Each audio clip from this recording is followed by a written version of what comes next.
ole sial hok le kho hai under 16 football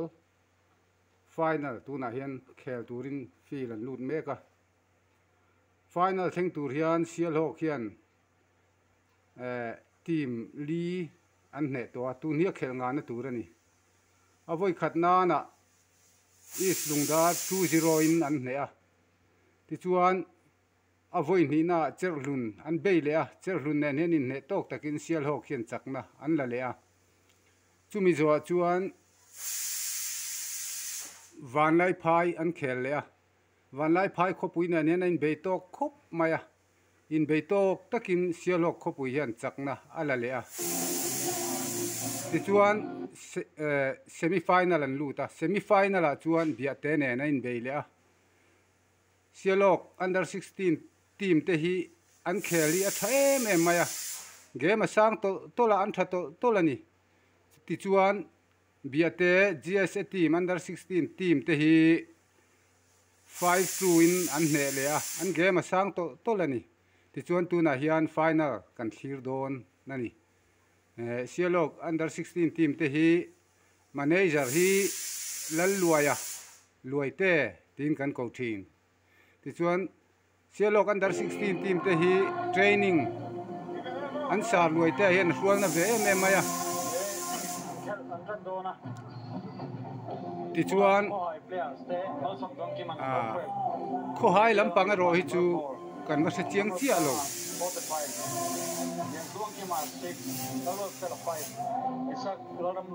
tuna hian in khelan tran don pathian ne na in hlan mek ka Emnal ruat puya 7 visilarin dika 9 lalun lua 13 lalsan tuanga 35 isak wadalsan sua 11 big ning moya 31 dal muano ma 23 manado puya 26 r wala fakzola 21 dalam din lua 8 Francis Manal Fiat puya 46 manager Tizong Sanga Tizong Malsom Sakit Saka Simal si Narwat Luang coach ani tuna hian asen ni sial hok an nia apol hi kho hai an ni Isak la lomo ma 12 al siam mo asen sial hok apol kho hai GSA Asalian 17, Alwat Puya 7, Alming Sanga 11, Almon Zuala 6, Zorum Sanga 10, Ilan Alhim Puya 13, Malsom Sanga 23, Tyson Almon Sanga 18, Michael Zosang 14, Alfiat Zuala 16, Nalmatsuana Paul Ni 5, munum don mi kho mai le Masom dong zuala true norwat dika 15 manager alwe sailo physio ms tuang zeli coach lanun puya call ni tani inkhet anjana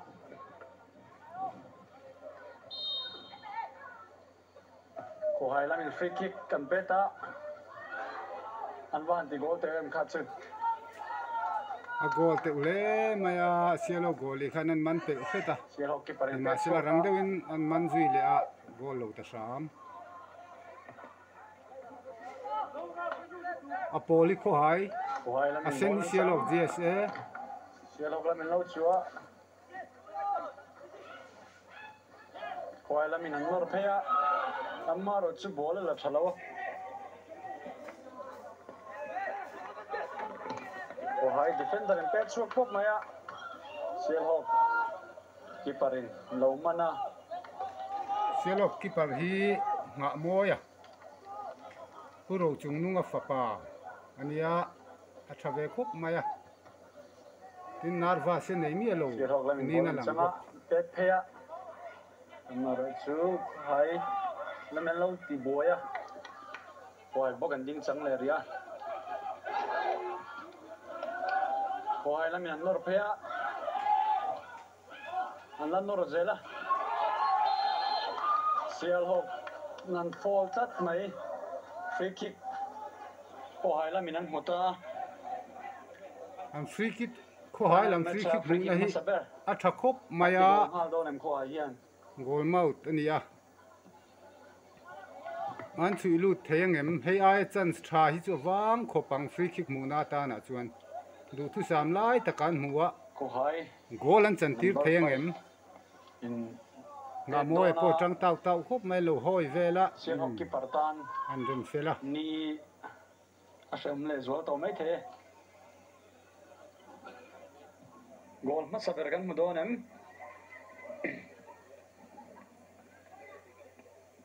ko hai la min free kick mun thata kan muwa apet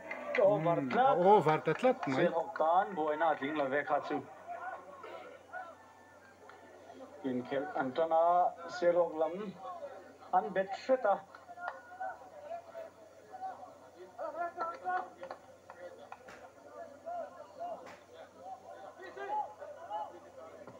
serok ki parin thatak mai na pe choga serok lam in nor na chan san ne ya mar chu ko hai lam an lo fola serok lam free kick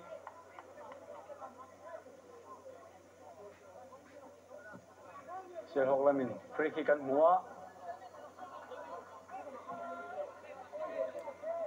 kapten pedona katakena peda ko hai lamin lo danga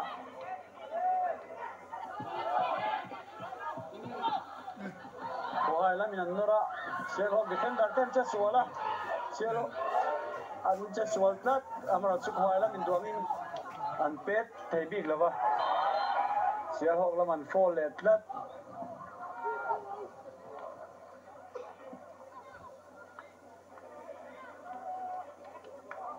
ko hai in fall an mu na hi a tha thei khop mai amar chu goal an chan tir thei leng em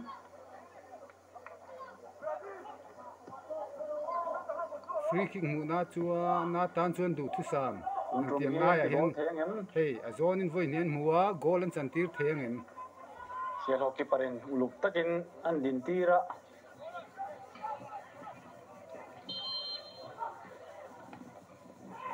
abahan goal terem ka chu selo ki parin thatak mai na dang selo ki parin pe choga ko hai la min chang vele a mar chu selo chok thunga going to and to port tha khop mai selo la min ko tlang a khian lat pu ta an soi tuang deuh khan lungdar fil chung phuli nuam em mai ko hai lam lo la chang mut nuam tak maya thing buk lim nuai tangin khi en tuan om treu maya an soi ta khan kan khel mual hi hu nom khop mai sa rang renga chu te hian in hiam ol bi ka helai tui chang ra la chuan is lungdar fil hi fil nuam ve ber ania amaro chu grass an la pha lo sarkar hian sarkar dinglai ta na pro ngai sak tlak in he fil chu amun mai nuama to khop mai kan khel mual nei te char lom sia ina po hian under 16 khel hi grass chunga khel ni se chuan hei a hian an khel a moi anga an khel a dak tu zai anga an quality sang bo kang an mani po an riru te po sang anga chu wang chun kan mun ma hi poi mo khop mai ti lai te ka toi ten kan sui kai ve mai mai polite ball ya sial hok laman cha sual ya amero chu ko hai lam in that an fall tat mai kha chu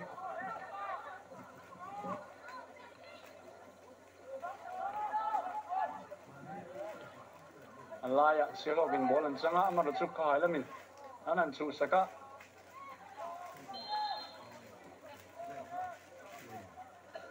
sial hok lam in fall le tat mai sial hok lam in fall jing tamal mal le mai ya wai lam in kit choka sial hok lam in lo heta sial hok in ball an chan chun zoma ai pa sual le tat mai sial hok lam ko hai lam in number 7 mang an nora penalty an be se ama ro chu referee berin fall ham sak lo tat mai penalty box chunga ko hai lam players in an fall an be se ama ro chu physio mali tlan thanal mal mai nge an na don nge na vak don lo nge ni an bet 3 dewa emero chu gol hlom tak ero ala tambik lova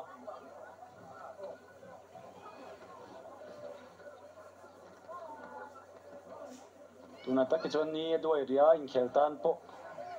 azia deuh hri mai the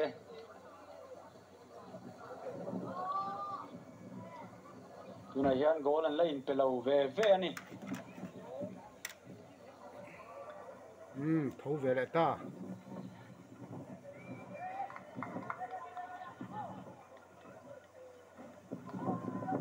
xe hok làm throw ani a throw mà rồi chú khỏi là mình chẳng mất sa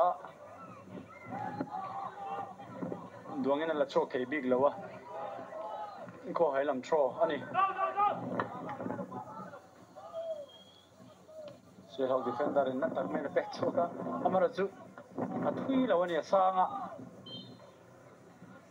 thui zone này là sang zone khác chú cả rất mày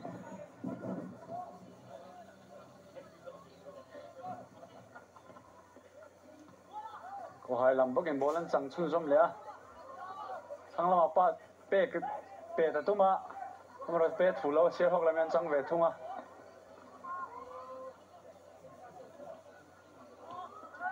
có hai làm anh lần nó dễ là xe hoặc làm mình mua mà ta kinh ball anh pass lấy thế lâu xe có hai làm mình anh lần này dễ là tu này feel mang giao tu ra xe hoặc là mình ăn bộ hạt cái phong ai rong mấy thầy bố trắng lại tủ chuan tủ nào để chuan khó hay là mình ăn này chỉ là xe hoặc là mình chân sân này thằng nào bị thả khó hay là mình ăn tí số là mà rồi chú say từ lâu phar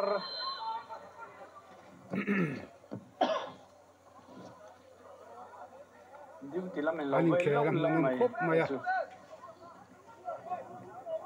mà rồi chú minute som qua lại tu ra ni vàng hiền anh kể mà câu đàn tu siết thiam hết cột mấy lâu là mình ăn nó phải về á mà rồi chú offside xia lô khi anh kể mà sang to là anh goal bộ hiền na to là 23 ta na pe a khoai la min an nura cross sawa tuma amaro chu a do an cross thei lawa sherlock lam do ki ka chok ani sherlock lam hi defender te pe ngai la vin keeperin pe chok thei ze la hi defender tan chuan sial ho khi sen jersey sen halam mi sial ho ania adur lam ha hi kho hai GSM ni thalu tuk lawa pe thalo na chungin kho ai lam han ball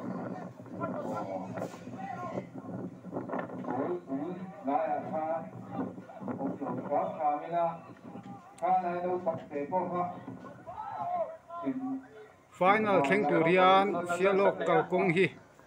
tui ve khop maya sial ho khi tui chang ra football ai chuan kata ti thei tu an u te zara an nia tu 9 under 16 po hi ne lo nei hau lovin is lungdar 2-0 in first round na an hnia ti chuan an pula cherlun GSA thiam deuh mai an oma chu an hne le a chumi zo chuan van lai phai khopui an khel ve le a van lai phai hi in sang khat za som sari paruk lai an ni chung khuwa te po chu an hne chho ve zela ti chuan nimin lama biate GSA under 16 team tenen in khel le in biate khopui phei hi chu 5 true in an hne ani tu na hian an final bei pui te hi engdin hunange an keule don te ro chu siat alani lo tu nai nan transfer chowa hun nala tama sialok GSA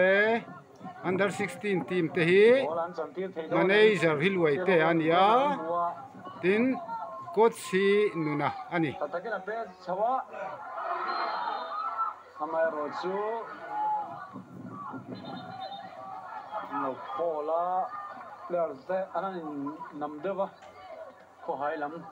keeper le players pakhat le deng maya Sherlock lam lo fall chắc mấy kha chứ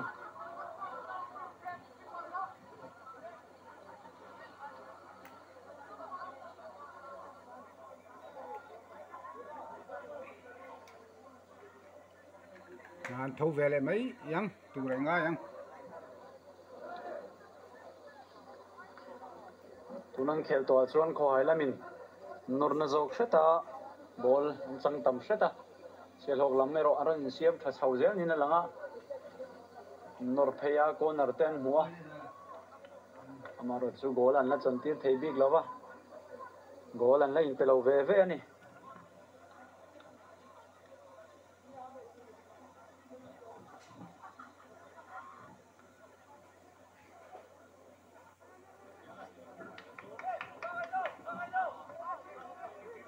Sherlock khi an pu la an chama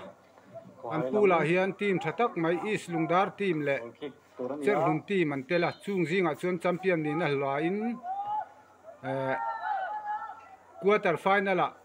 vanlai phai an khel le a vanlai phai po chuan hne le a vanlai phai an hne nu chuan semi final a nimin lama biate an khela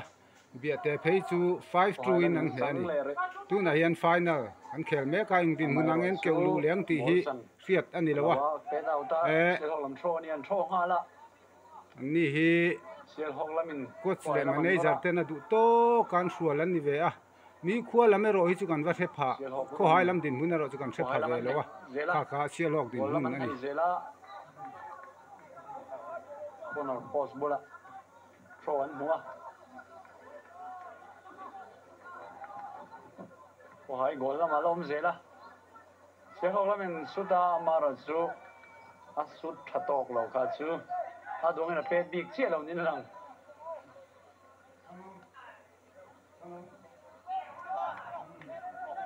hai lamin kick chuka pass ball Sherlock lamin an khoya number 11 Sherlock lamin chan nei dona a chaklama number 6 an pe ka tuma 6 lo in ring lo Sherlock number 6 a fall flat mai number 11 chaklaman tlana motia khi lai thing buk lim nuai vel khi an wam mel tho ta ni thing upato tak tak nuai ate chak thing thel nuai te khi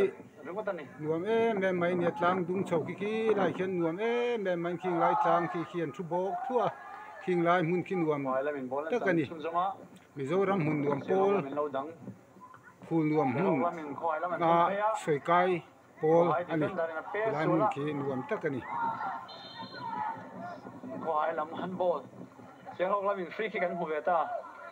goal an chantir thei donem number 7 in ball ala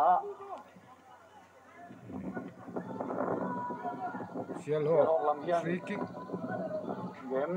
aron thun tran do na mani aron nor tlat mai khoi lam an tran le zolangai khoi lam ball om tran kat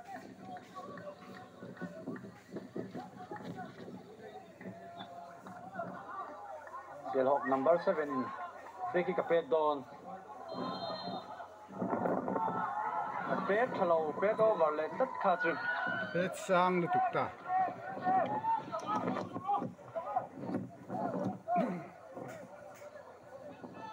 hai lamin kick chok le don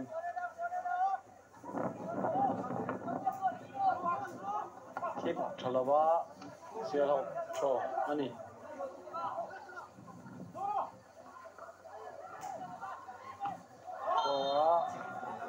Sherlock lắm phô tất này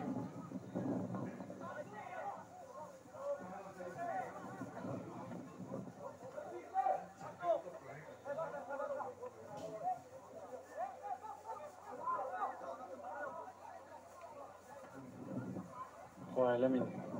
kiểm soát cả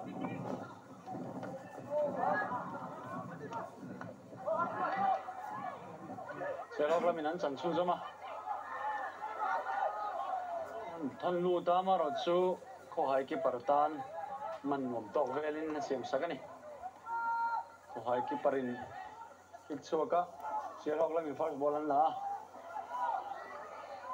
sẽ học là mình nor le ta mà rồi chú cái par bokin lâu man le có hai là mình first ball ăn là thấy ta lâu sẽ học in ball ăn chẳng về ta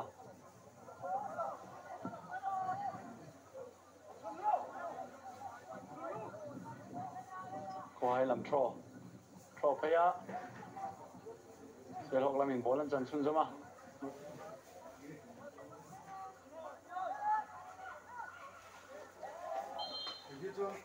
có hai lắm mình phô là tất sẽ học in free kick cần một lệ ta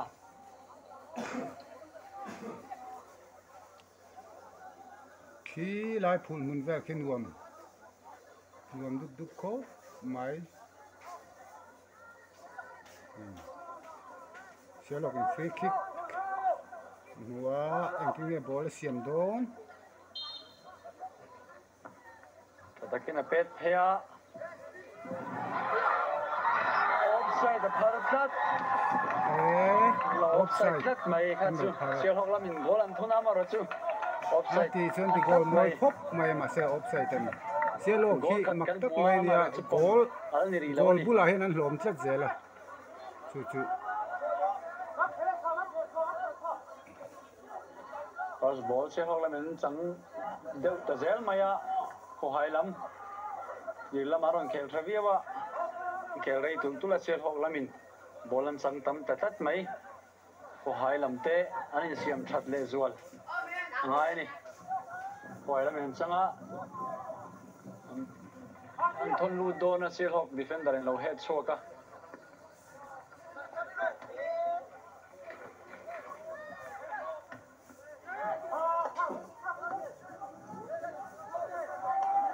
sẽ học làm throw nha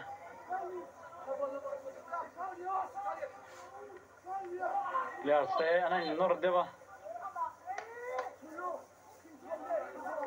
final ball rock tên nha player step on trăng amaro chu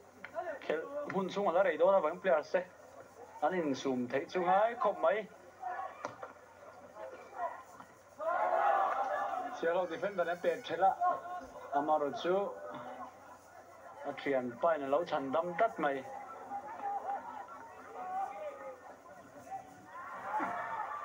ko hai la min an pet chuak le a Sierra cái side thrown muối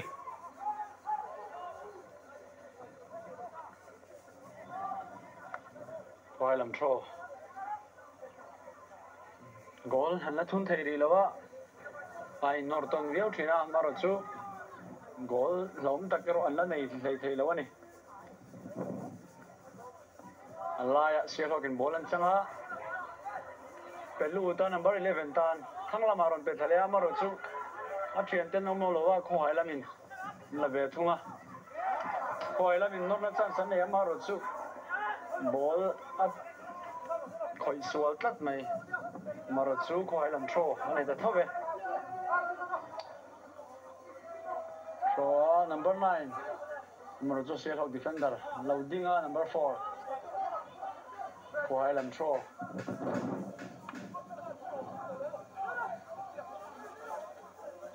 While I'm in throw, I'm not to ball a loving low. Kian deva, Shaholam, kick penny letani. Sierra keeper hi amoya Petrol Ledona. amoya ni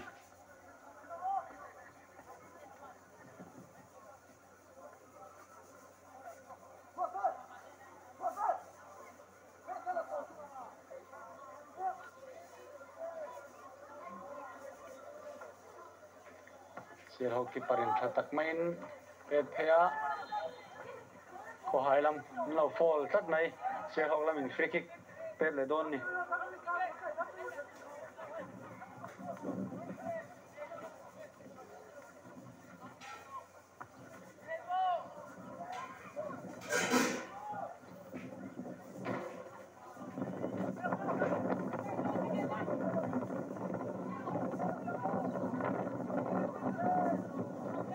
hai lam man tal buol kheta Sherlock lam in an nor beta sel mai hai lam pro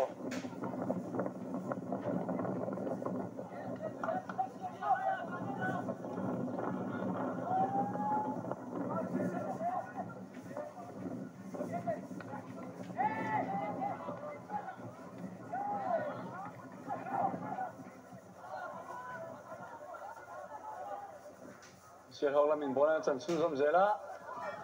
thaklang atang na khalta nangla pa suranawa Sherlock lam in chan san nei zela an su damar haje ka chu su na lau tat ko hai ki parin Petsuaka Maraksu Sherlock defender ten lau ding chang le a ko ai la min chan san nei tang na pe a cái là thì tiếng lắm tổ số đấy tổ tang mai a ko hai lam man lo in ron Sherlock lam corner anita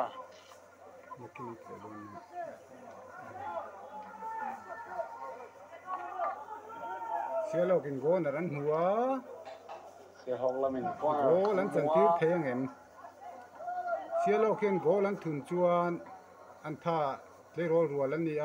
anh thà phù sốt đồn anh không sốt đồn chú vàng cho anh có thun đâu ấy phơi màu khóc number 7 Petra Kohai keeper na lauda Sherlock kinanti goal ta Sherlock goal chat Kohai keeper na seva maro chu atale ka Sherlock lamin an lo chang le chia Sherlock 1 Kohai 0 anita Asen ha 1 Adur ha 0 Asen Sherlock lang an niya Adur hi Kohai GSN ni anin siam tra Sherlock lam goal aron thunta Sherlock ki goal bulan hlom tlat jela hei hi alatama phim kuranga em an khel to danga po in khel tok ta ka hian goal bulan hlom thina wa hian an chak thei em football khel chu a khela chak khian ni lowa chak na te na chu goal ani chu wang chuan goal an ti lu thei phot chuan a thavek maya a khela chuan a kan hne jok ti ma se an ti goal thei lo chuan an chak lo jok ani maya chu wang chuan Sherlock jsa hi nei lo nei mi lo in tu na final an kheng na lamin an chang le a ti hian 1-0 in ma hloi ta ni a sen hi Sherlock jsa a pol hi kho hai ani Kohai lamte alaya an siam thad dewa ngai ina langa alaya midfielder ball an changmu mal thei to lawa thatak mai na pe choka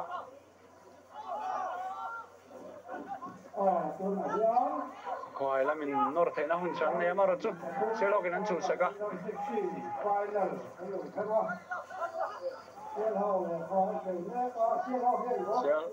Sherlock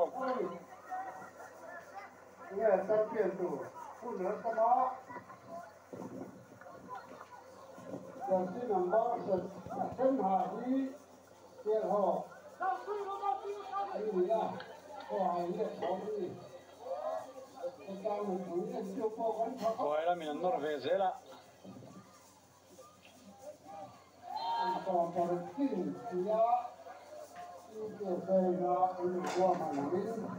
khilai khi MNREGS ti sun tar ku mai ni khi sung khi an hmang tha em ani ti her chianga an lungrem hi ro puya amoi em ti an fil ko chaklam jong jong ti an rem thuan phei pu tani hei hi kanan tilang ve mai maya Sherlock lamin an keep chona chaklam pang tlang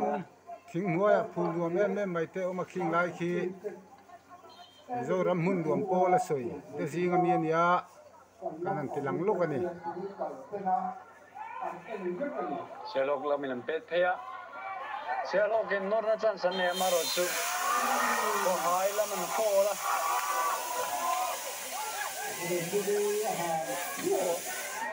Sherlock lamin free kick an muleta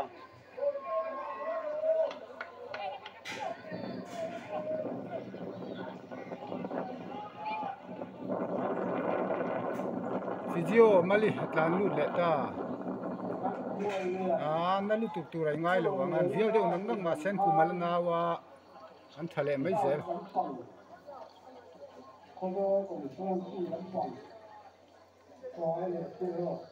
tuna hian sial hockey 1 ania khoi lam 0 sial hok lamin free kick an mulea number 7 bok and ring lea captain number 8 po ambula dinga tu zo nge pe tang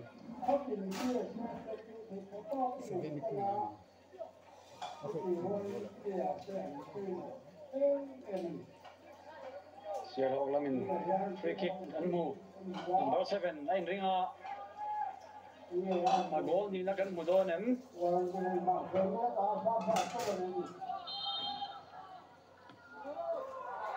amaro chu khoi ke paren lo man tlat me pet thalu tuk lova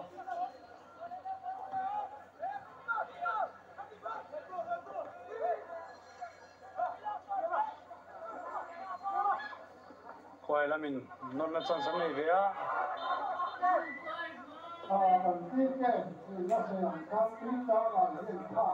sial hok laman fall ve tlat mai sial hockey senior team lama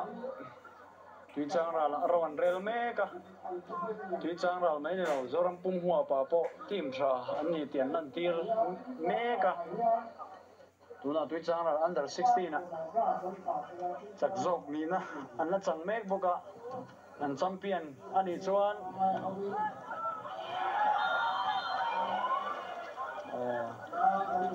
ขอหายแล้วมันสั้นสั้นไม่ยากมากเราจะออฟไซด์เราพลาดทัดไหมเชียร์ฮอกกี้อันซ้ำมันนี่จวนตุยจังรัลฟุตบอลมินอบอติที่โดนนี่ซีเนียร์ทีมละมามินอบเมกะสตักเป็นเป็ดเฮียเชียร์ฮอกลัมโบกินบอลลันจังเลย number 11ทำไมนะครับมาสูตาเชียร์ฮอก number 11นี่นัดที่ goal Selo, Selo min, bola thun le khat mai. Asi go tu hi kan se thei chi ri lowa. Number 11, aban tre ka chu. Ama ta na in sema ma ve kin ati goal ani. Khwailam an tanangai 2-0 in Selo JSA ma suaita. Chuan an lat sut le thea. Chuti lawalin Selo hok lam hian goal an la thun bel thei bawk ani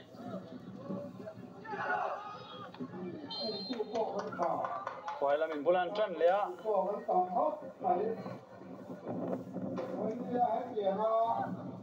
ati lama selo kan tal boi deba amai ro chu in khe anon thun chho zel la goal anon thuna goal ni an thun ta selo hok lam in Selo kan fall seta midfielder anin siam thatanga ya midfielder bolan changmu mal theilawa tuar de unina langa ko hailaman fall vele a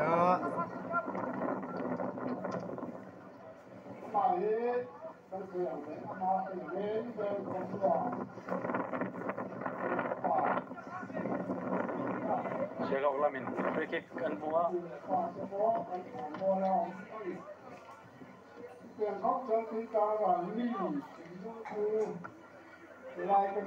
Selo lamin an nor phele a number 11 bok Selo lamin sang sel nu chu ko hai lamin sataken an pe choka nor na chan san nei vea ko hai lamin bolan sang rei thei lo avoi khatna ti gol tu kha nun puya ania tin avoi ni na ti gol le tu kha ming sanga ani tuna hian khel mu nom tak kan thir chun jom mek ka khoi lamin tho ve thung dona maro chu Selo lamin het saka number 11 bok amai la khal zela number 6 an pe ka tuma maro chu Selo lamin na chang zel amaro chu ka chuak ta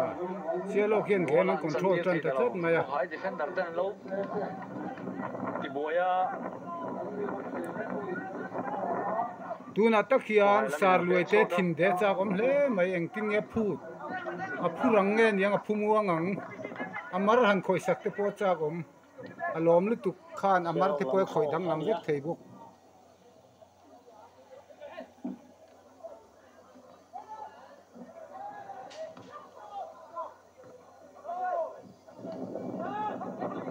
mình coi là mình pet pay lẽ mà nó số coi defender thế anh lâu đinh chẳng rồi á thật tắc mấy anh pet số cả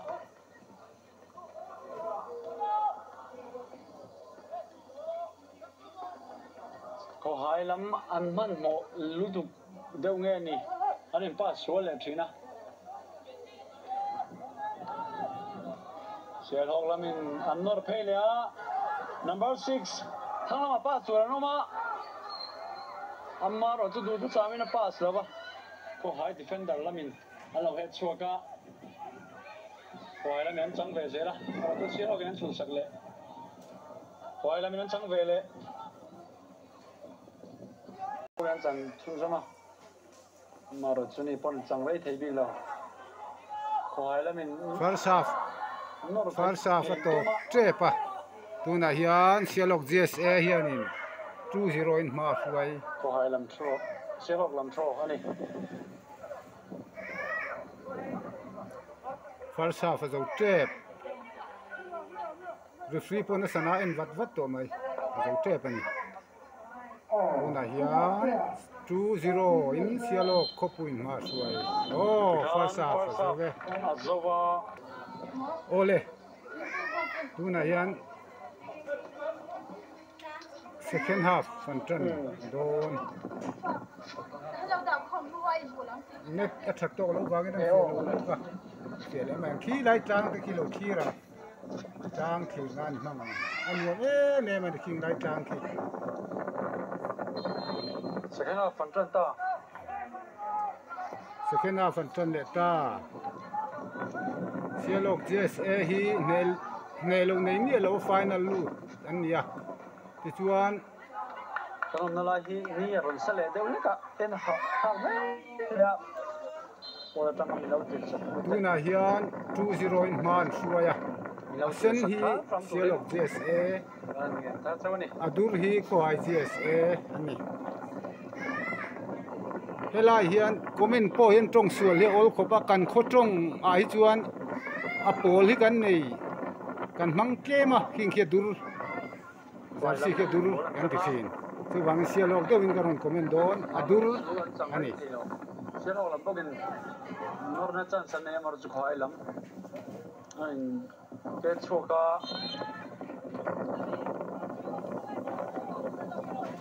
bolan khoi ma sa ama ro chan chung som thei lo sialok lam an fola khoi lam free kick ani anh nó lệ đâu nắng mặt xí nè tiểu tê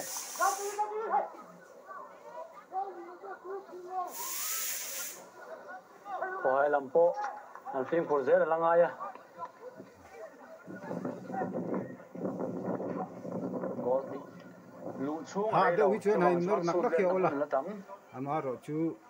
mi te nak na tu le mi te tin na zong hian a in ti lo ila hain nam deu lop te chu thil om ven ya chu lai chu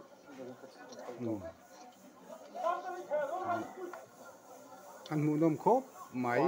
free kick quay free kick anh mua ấy để gắng lên chân xuống Trangin defender palian na pet lea tatak mai na pet phea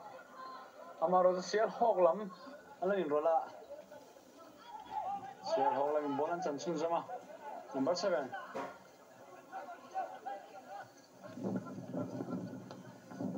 sial hok lam nor phem to mamra chu ko hai defender te lo tang khong the khoi lamin nor na chan san nei ve number 10 ne khala chaklama a pet khalo ole mua nôm đón xia log in free kick and pet đón à để gắng lên chân tí răng Ti gol do ne ma a go kha chu a go ani sialok tonga chuan goal ban te goal bar a per hian a go kan ti thin chuan a hlaum thiet thiet le mai ko hai nan phu bel tre pani sialok kha an sen phei tur maya keeper ti boy tur khan sialok defender khoi defender te en tha da deu nge ni sialok in ball an siam do na in lo thirang go na ran chu do ne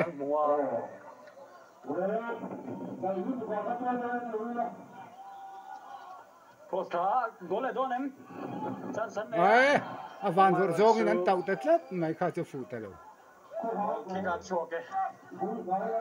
tinga chip chuan chu poi mangai o beka vuak pok tur ni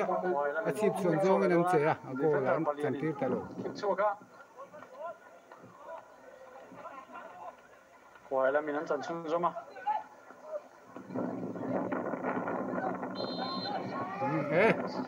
sialok in anek na deu se ta maro chi thil moi lo san chu ni lo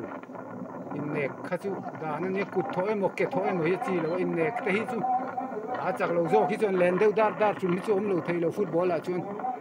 amaro chu moi lo chu kiu tho te kut tho ke tho tiang chi moi lo wa a tiang mi ti na tum lem lo wa a chak lo zo khan len deu dar hi chu thil om ve ni head chok the em Wai lam gol an wa mo to em game ti full as well turin Chata kena peta gol ve the don em sialo keeper en lo man chat mai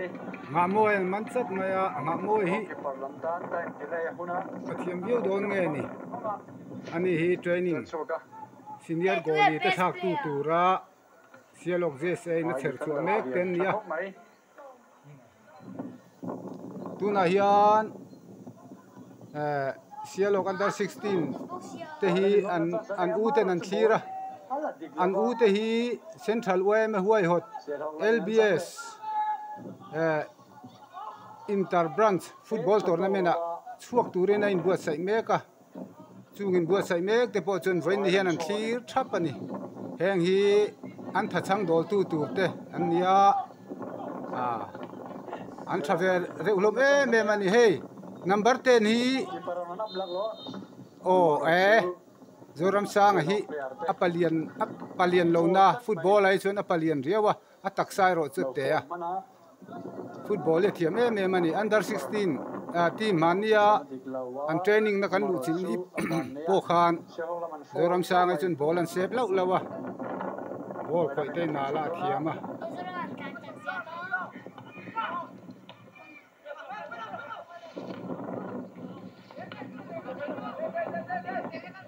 Wai la minan tho le dona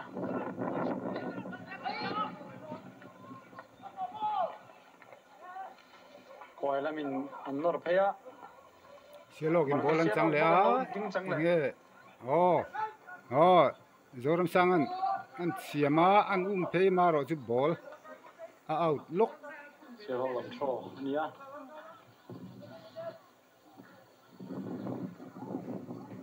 he laya number 10 kal hi zoram sanga ani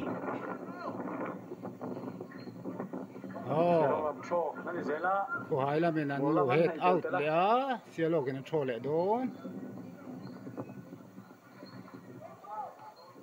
Wai defender en bet chok le sialok lam sialok tho ni le sialok in side thon hu le a goal an chan tirang em hey kha goli kha ana chuna san lutuk tura ngai lo ila no peta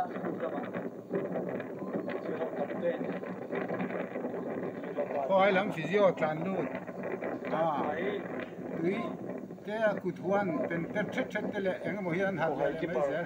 first keeper thak to second keeper ai hiam le me ka thak lo ngai ge turan goal jin mun sialok 3 ko hai 0 ani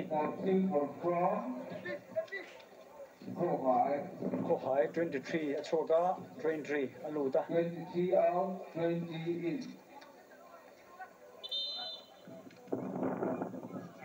time off flash ya sialok khi asen nan ni a boy pui dewan nga ya an manager hi luaite ani tin coach hi lalun puya ania chuan an ni ho hian te top chuan an sual hei an sual dan ni tha top bok aniang ne lo nei mi lo in final an thleng ball an changa kalai goal suda amaro chu ta duana pet lawa hoi do tikan ti tor se toi ti do wahai lan pet choka wahai keeper ludharin han pet choka chen patana pea lo sihok la men changle Sihok number 11 pea a goal tat sialok hian ti gol ta chat mai ko hai zero anita sialok tan angai tha tha khop maya tin nge coach le manager hian in tan son sanan ha a khel ve lo pakhat ani tia chiang ren mai ko hai lam gol thumna thum tu kha ninga ni tu nai chon sialok manager le coach se pon ngai thang 3-0 in sialok in ma suai to a tu na hian substitute ben cha thu te injirna ta na te po mangse angam om tong em o ti te po kharil ru oma ma se nge ni coach ril ru tu le manager te ril ru tu kan thre lo wa sialok nan chu sak zela hela hian sialok pia sialok an lo diam mali tan lu ta amaro chunan tuk tu rai ngai lo wang sialok fans lam lan player lam dup to maya physio mali maro chu hun ala top lawa ma chiam rom theilo ngo a go chu ni minute po ngai lo second leka go hi lu the ni a na su le vek thei boka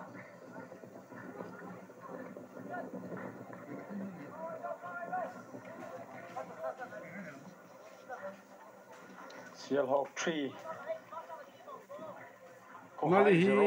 ani fiani fel khup mai hei physio mai se om chun ni om takania ana hi tin em em ani fel takani so dona defender apea khatak mena pet chuka wai lami norve thei donem wai lam tro a ni don makan dia ni lo tat sialok lam tro ni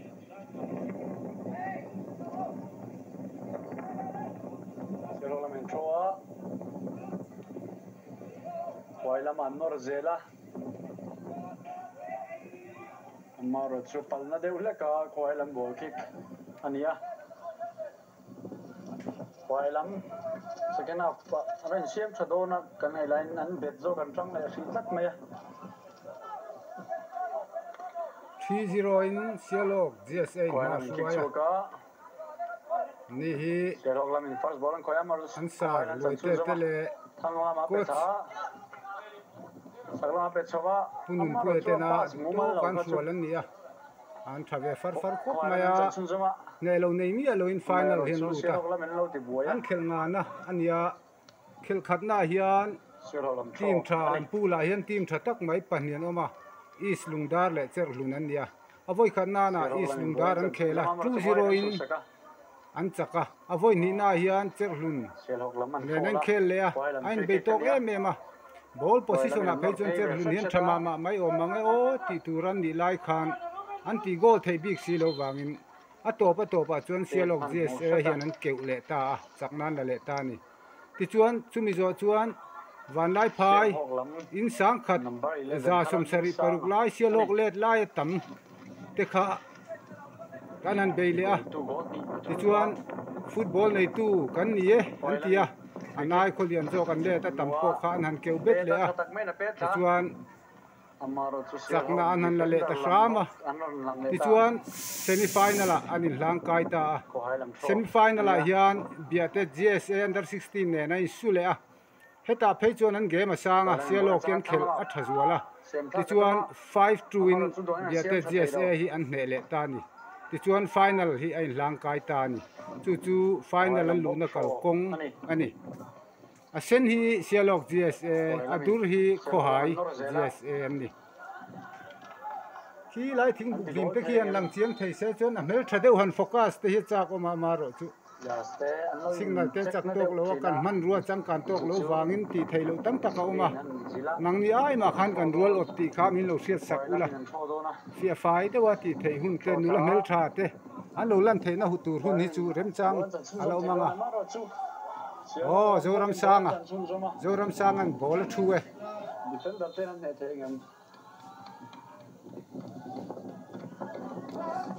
zoram sang a hi apum rual chu te ma se football a hian a lian tlat ani he la ya number 10 ron tlan chho me ka hi ani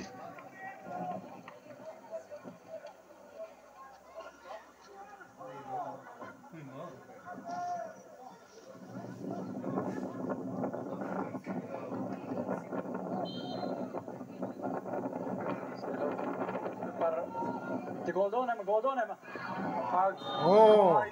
tu na khan ago din huna sial hok in ago an nei le a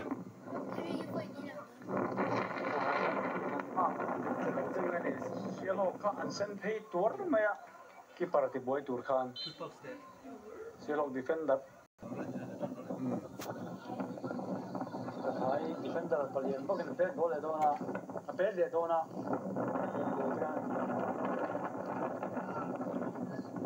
zona peltea sial hok keeper in lo chat mai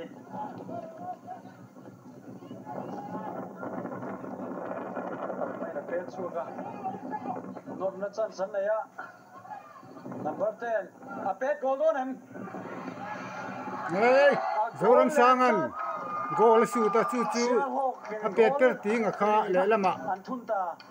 an lo thun sak ta ni takina khal chuga suda oh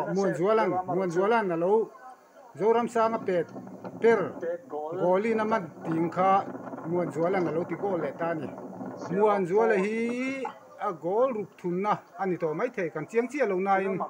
thun nem to ni champion trophy an sialok na thatalar mai manager le coach lam mai rola lut lo te lu ti ra hun khop mai shoot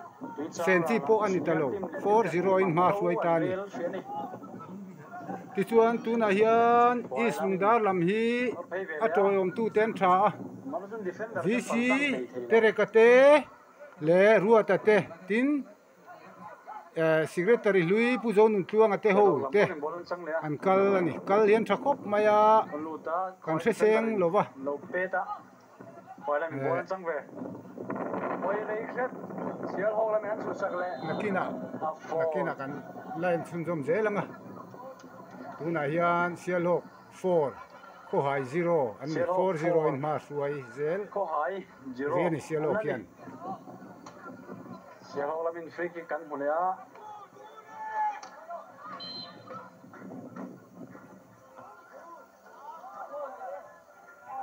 bet out da sialok fans dam chun lam dup to mai sialok in unzila si hlan sale ngei do na chu ania apui le mi ngotang le final nom tak din thi ti tu kho hai le sialok te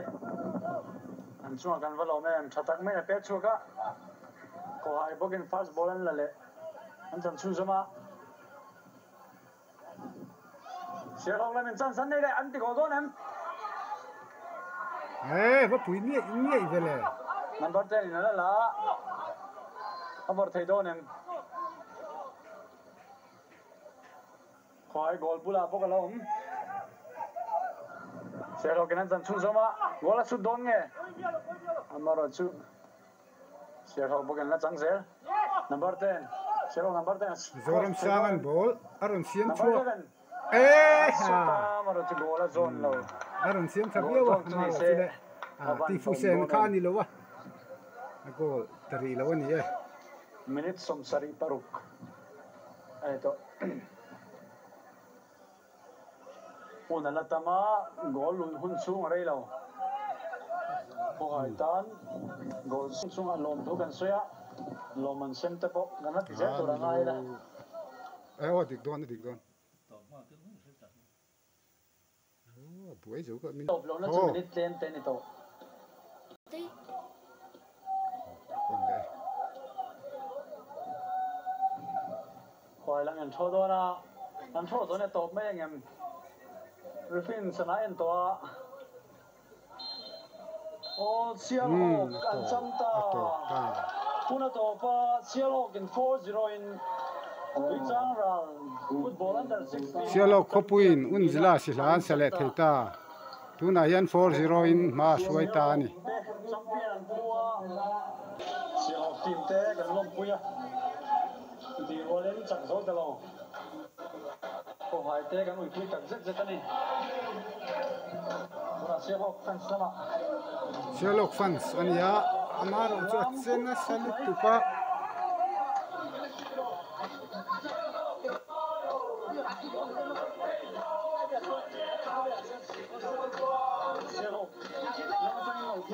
ngak te vi sirua te thakop mai khi lai khi mane jalwai te po he la hi lukum var kum tisat var ha hi ni he la hi vi si te re ka po alo thleng phei ve a tin oi me secretary se pa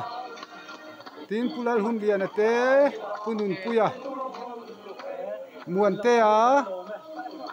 kalan thakop mai ubiak sang ate ho champion an bua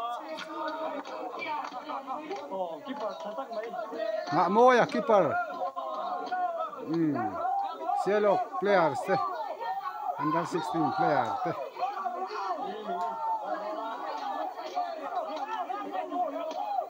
Khoai lampang te kan ui puya champion zo lo ma se team thatak afi alo te kami thế chứ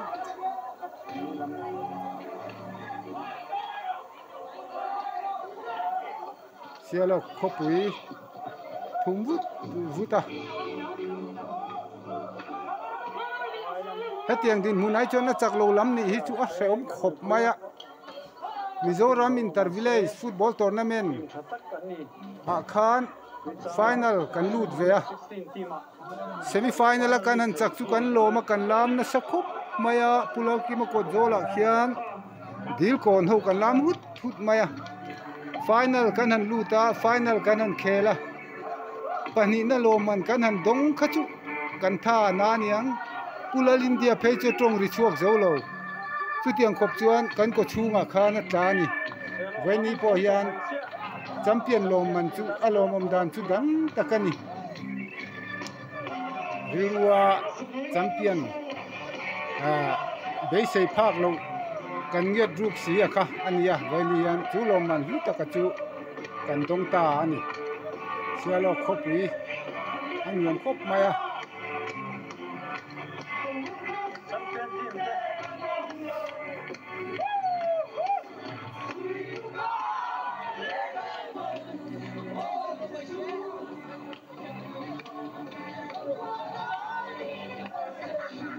champion sial ho kan lom puya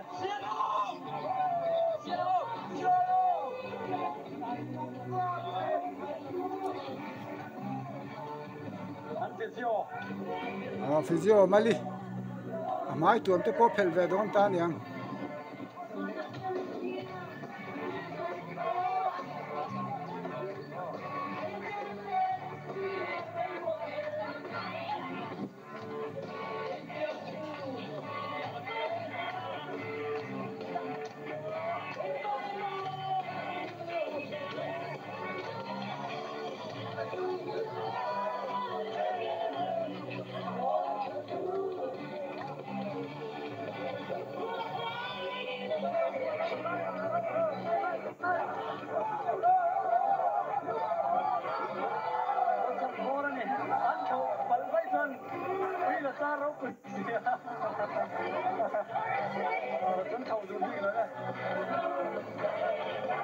Saya tak ingin siapa bicara lah, rawan rela.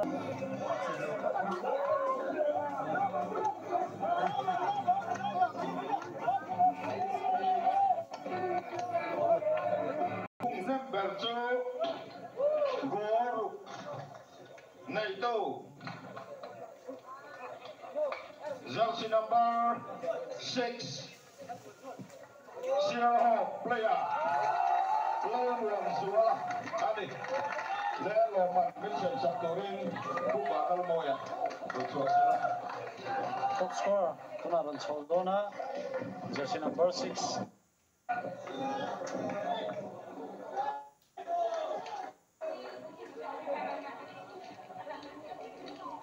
Top scorer, yellow number 6, Sunny.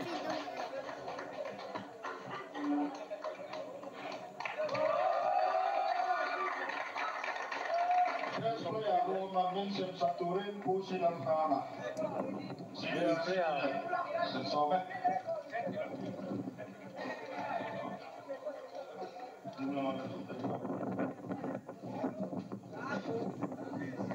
Gồm sáng hệ sông Nịch Bạc Thông Tuy Charao Under 16 Football Championship Best Player 2 Jersey number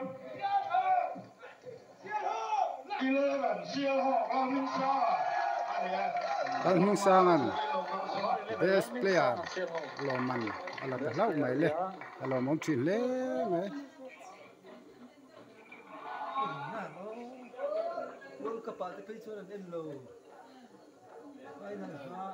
Best player, me. Final match I got me. Loman Padina Vincent Saturin Isunda VCP Bumangaya Organizing Committee Chairman di Bok Some Cùng Sami Songni Patung Under 16 Tuchara Football Championship Loman Padina Câu hỏi Loman Đông Turin Cần Some Loman Padina Đông Turin câu hỏi thế.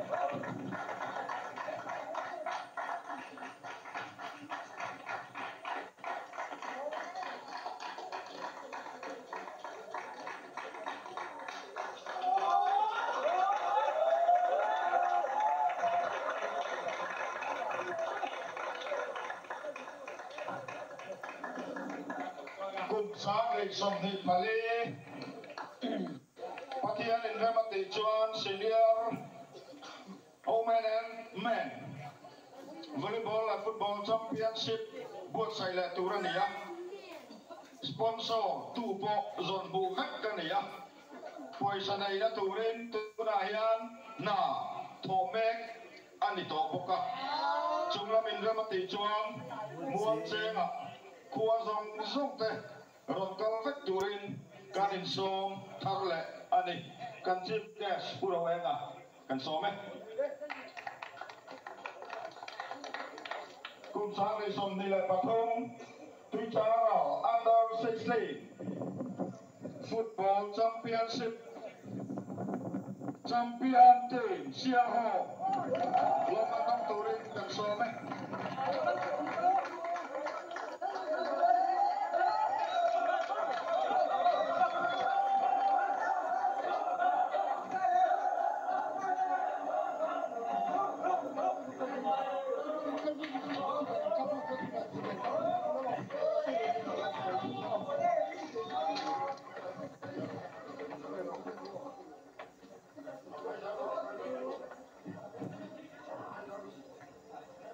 Mười lăm mặt tránh soi lại.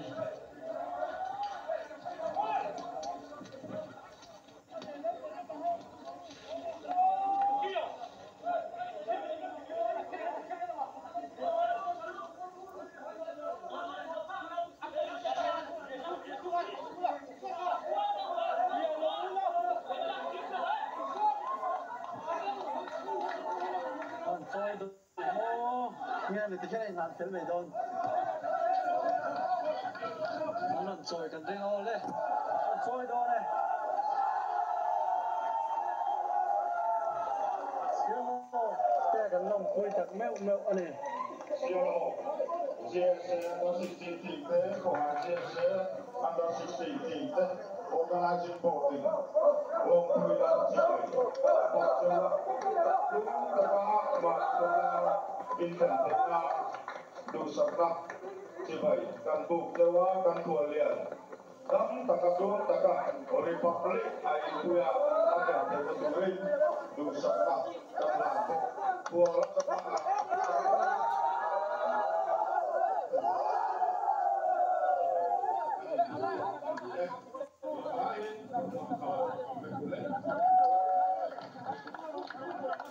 Let's